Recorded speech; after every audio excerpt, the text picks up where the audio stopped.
कि पूरा ओखला गंदगी से भरा हुआ है। सारी सड़कों पे जो गंदा पानी है, जो हमारे घरों से निकलने वाला पानी है, जिसमें वो चीज़ें भी हैं जो हमारी निजासत वाला पानी है, वो भी सारा सड़कों के ऊपर है। सीवर खुला हुआ है, ना पानी ऊपर आ रहा है नाले का, सीवर का। बड़े बड़े लोग, वो आदमी जो 24 घंटे दिन की बातें करते हैं, उनके सामान रोड पे रखे हुए हैं। सर 10 फीट की दुकान है, आपने 50 फीट कैसे घेर रखा है? मस्जिद के सामने आप चले जाइए, शाहीन बाग की मस्जिद है, शाहीन मस्जिद है, और भी जो मस्जिद, वो गेट के सामने मतलब कि कुछ ऐसे लगा देते हैं जहाँ पर नमाजियों को आने जाने में दिक्कत होता है। बड़ी मोहब्बत और बड़ी एहतराम के साथ वोट दिया है कि लोग हमारे लिए खड़े होंगे। और आज हमारा आलम यह है कि हम एक स्कूटी खरीद नहीं सकते, इसलिए नहीं खरीद सकते कि चलेंगे तो गिर जाएंगे।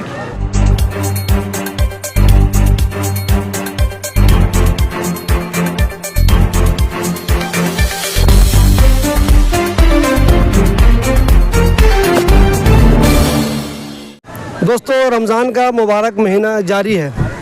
हम सब जिस मोहल्ले में रहते हैं वहाँ पूरी तरह से मुसलमान ही रहते हैं। इक्का दुक्का हमारे हिंदू भाई रहते हैं। यहाँ के रहने वाले भी सारे के सारे मुसलमान हैं और यहाँ के जो नेता हैं वो भी सबके सब मुसलमान हैं, चाहे वो काउंसलर हो, चाहे वो एमएलए हो। जो दुकानदार हैं वो भी मुसलमान हैं, जो ख़रीदार हैं वो भी मुसलमान हैं। हमारी एक कोशिश ये है कि रमज़ान के दिनों में हम आपको ये बताएं कि क्या रमज़ान में सब कुछ आपका ठीक ठाक चल रहा है, या आप गंदगी से परेशान हैं, या ट्रैफिक से परेशान हैं, या किसी और चीज़ों से परेशान हैं। इस सिलसिले में हम कुछ लोगों से बात करना चाहते हैं। अगर आप भी इस सिलसिले में ख़ास तौर पे रमज़ान के मौके पे कुछ बोलना चाहते हैं, कुछ कहना चाहते हैं, तो मेरा नंबर हर वीडियो में रहता है। आप मुझे व्हाट्सअप करें, हम कोशिश करेंगे कि आपकी भी बाइक लें। ताल्लुक ओखला से है, ठोकर नंबर 4 से। मेरा नाम है डॉक्टर फिरोज़ आलम।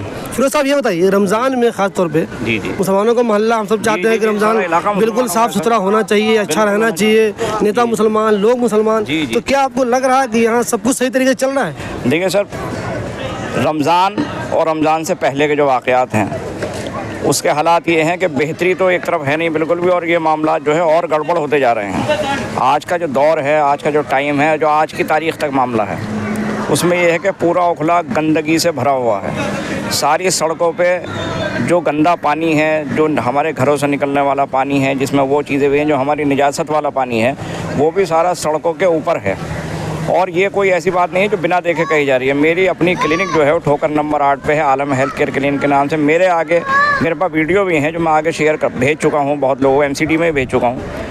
मेरी क्लिनिक के आगे तमाम वो पानी जो जुमे के दिन निजासत का होता है इकट्ठा हो जाता है, लोग उसमें गिरते हैं, औरतें उसमें गिर जाती हैं, रिक्शा उसमें गिरते हैं। और अमूमन वो रास्ता एक मस्जिद की तरफ जाता है जिसका नाम फिरदौस मस्जिद है। ये तो सब वहाँ का मामला हो गया।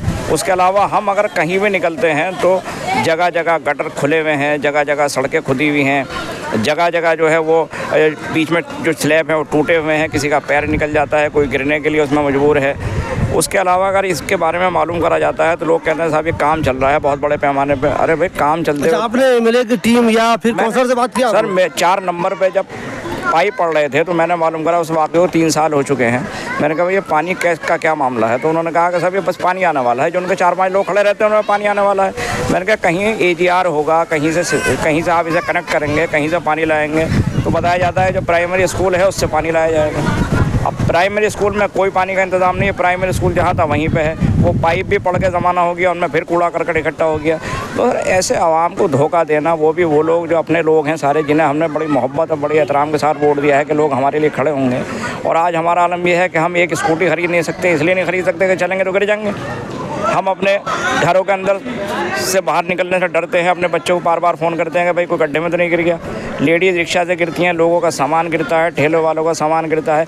अब साहब इसकी शिकायत जब आगे करी जाती है तो रास्ते हमें बताए जाते हैं कि सड़क बनने वाली है। भाई कौन सी सड़क बनी है बता तो जाओ। दूसरी बात यह है कि कुछ मोहल्ले के लोग चंदा करके उसे ठीक कराने की कोशिश करते हैं। मैंने कई बार रोका, मैंने कहा भाई ये काम चंदा करने का नहीं है, ये सरकारी काम है, इसके लिए फ़ंड आता है बाकायदा। आप चंदा करके कितना काम कर लोगे? चंदा क्यों करेंगे? हमने जिताया, चंदा करेंगे। क्या करेगा? ये चंदा करने का काम है। काउंसलर हैं या आसिफ भाई है जीते हैं, उनका अपना काम है, अमानत भाई हैं, उनका अपना काम है। भाई ये काम ऐसा है कि इससे तो आवाम जुड़ी हुई है, आपके अपने लोग जुड़े हुए हैं जिन्होंने आपको उस जगह पर पहुँचाया है। अब उसके बाद ये कहा जाता है कि सर चंदा करके काम हो रहा है, तो करने दो, क्या बात है, अभी तो सड़क बनेगी। सर मैं 2 साल से तकरीबन तो उससे सुनता आ रहा हूँ जो 8 नंबर वाली सड़क है, जिसमें मेरी जो ओखला के उस ज़माने में मेरे बड़े भाई हैं अब्दुल कादिर साहब, उनसे मेरी बात हुई थी। उन्होंने मुझसे कहा था, जो उस वक्त ओखला विधानसभा के अध्यक्ष थे यहाँ के, तो उन्होंने मुझसे कहा था 2 साल हो गए इस बात के लिए कि ये सड़क जो है वो बनने वाली है फिरोज़ भाई। अभी तक वो सड़क नहीं बनी। अब मेरी कल हसन कमाल साहब से बात हुई, वो बोले कि फिरोज भाई ये सड़क बनने वाली है। अरे भैया तो बनेगी कब ये सड़क? इसी ज़माने में बनेगी या इसके लिए कोई अगला ज़माना आएगा, या कोई अगला दौर ऐसा आएगा जब हमारे बच्चों को सड़क देखने को मिलेगी? जगह जगह ठेले, जगह जगह दुकानों के आगे जो है वो अतिक्रमण, आप ही समझ लीजिएगा पूरा रोड जो है अतिक्रमण कर रखा है। बोलते हैं तो लड़ने झगड़ने को तैयार हैं लोग, किसी के कोई एहतराम नहीं कि आदमी क्या है, किस लेवल का है। कुछ लोगों ने, जिसमें हमारे वकील साहब भी हैं, उन्होंने अजहर वकील हैं 4 नंबर पर, उन्होंने बहुत बड़ा एक मुद्दा उठाया था कि जो रोड के ऊपर जो ट्रैफिक होता है इससे बड़ी परेशानी होती है। मैंने ऐसा देखा कि 5 दिन पहले एक एम्बुलेंस को रुकते हुए फिर बड़ी मुश्किल जद्दोजहद से उस एम्बुलेंस को निकलवाया गया। ओखला हेड पर लोग बाहर से आने से डरते हैं। अगर हम किसी ऑटो वाले से कहते हैं भाई ओखला चलो, कहता है भाई मैं नहीं जाऊँगा जामिया से आगे। क्यों नहीं जाओगे? फैमिली साथ में, भैया जाम बहुत है। जाम किसी का कराया हुआ नहीं है, कोई पुलिस वाले जाम नहीं लगवाते, पुलिस वाला काम है खुलवाना, जाम हम खुद लगाते हैं। हमारा कोई रहनुमा नहीं है, कोई बोलने वाला नहीं है। चौथी बात यह है सर कि ओखला की हालत ऐसी है कि लोगों का सामान सड़क पर रखा हुआ है, कोई उससे टकराता है, किसी के लकड़ी लगती है, किसी के जाली। बड़े बड़े लोग, वो आदमी जो 24 घंटे दिन की बातें करते हैं, उनके सामान रोड पर रखे हुए हैं। सर 10 फीट की दुकान है, आपने 50 फीट कैसे घेर रखा है? क्यों घेर रखा है 50 फीट? इंक्रोचमेंट जो है वो आपने क्यों कर रखा है? लोगों की गाड़ियाँ क्यों खड़ी होती हैं? इसके खिलाफ कोई बोलने वाला नहीं है। बस ये है कि ओखला में आ जाओ, फ्लैट खरीदते रहो। 10-50 लाख का फ्लैट 1 करोड़ का हो गया, 1 करोड़ का फ्लैट 1.5 करोड़ का हो गया, किराया 10,000 से 20,000 हो गया। क्योंकि पता है कि यहाँ एक ही कौम आनी है, जो लोग गुड़गांव से, जो लोग हरियाणा के नूह से आ रहे हैं, उनके ऊपर जुल्म करे जा रहे हैं। उनसे जो है ज़बरदस्ती जो है वो 10 के 20 लिए जा रहे हैं। मकान मालिक इसलिए खुश हैं कि हमारे पास किराए आ रहे हैं, पब्लिक इसलिए परेशान है। अच्छा, कोई और तो इसमें इंटरफेयर करेगा नहीं। ये तो एक मामला है, एक ज़माने में जब बहुत पुरानी बात हुई कि नरसिम्हा राव और मोदी जी भी उसमें शामिल थे, एक मीटिंग हुई थी, एक कमेटी बनी थी, तो उसमें सवाल उठाया गया था कि भाई मुसलमानों के इलाके हैं, उनके लिए कुछ करा जाए, वो करें। ये कहने वाली में हमारे प्रधानमंत्री नरेंद्र मोदी के मुसलमानों की इस्लाह के लिए कुछ करें। तो नरसिम्हा राव जी का डायलॉग ये था कि भाई इन्हें तो कूड़े में रहने की आदत, कूड़े में रहना तो वो अब हमारे नेताओं ने कर दिया। सरकार कुछ करना भी चाहती है तो हमें डर इतना बैठा दिया गया है कि हम उसे कर नहीं सकते। कुछ तंजीमें हैं जो लगी हुई हैं इसमें, जो कोशिश करती हैं, तो वो कहाँ तक करें? उनके पास फंड नहीं है, कुछ नहीं है। फंड तो सब इन लोगों के पास है।